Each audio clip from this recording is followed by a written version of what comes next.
Before the global superstars. Before football became a billion-dollar game. There was Pele. The king. The first true football icon. To millions around the world, Pele was not simply a player. He was football itself.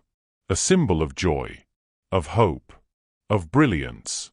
And for many fans, he remains the greatest footballer the world has ever seen.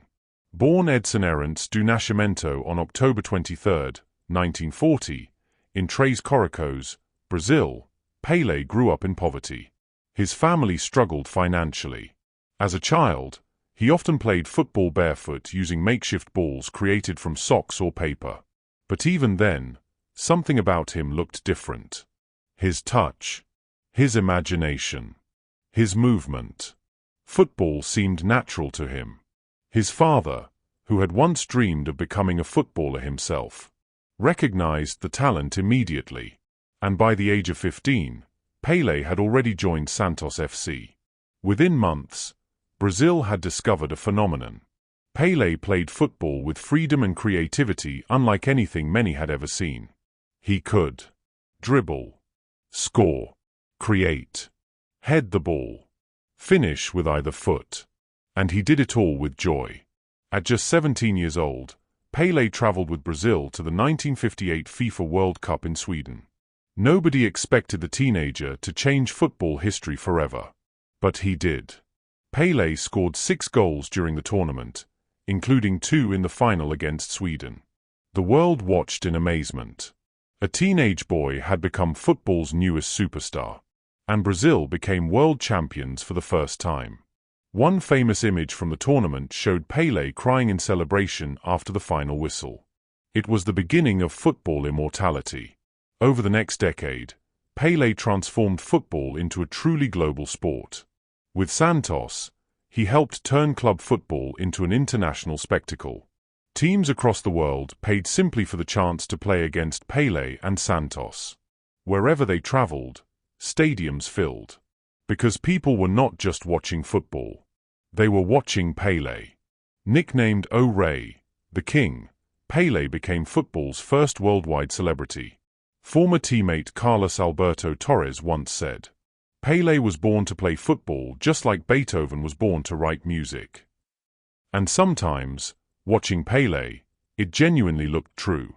His balance, his intelligence, his finishing, everything looked effortless. In 1962, Pele won his second FIFA World Cup with Brazil.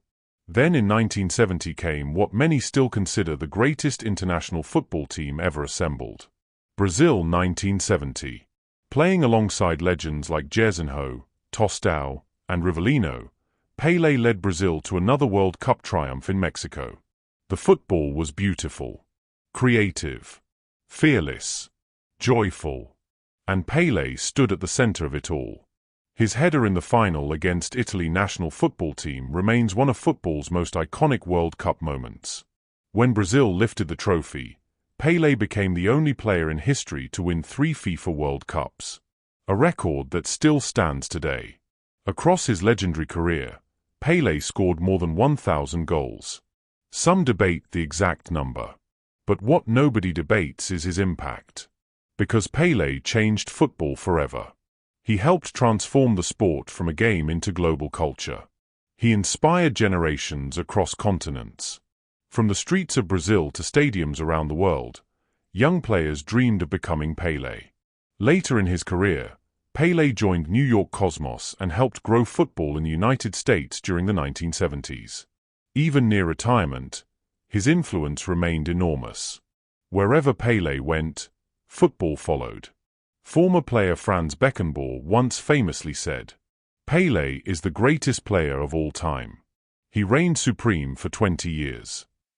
And perhaps what made Pele truly special was the joy he gave people. Football looked happy around him. Bright, creative, alive. That is why Pele will always be remembered as a true footballing icon. Not just because of the goals. Not just because of the trophies. But because he helped give football to the world. If you enjoyed this episode of True Footballing Icons, make sure to leave a like, subscribe or follow to the channel, so you never miss another legendary football story. And let us know in the comments, is Pele still the greatest footballer of all time?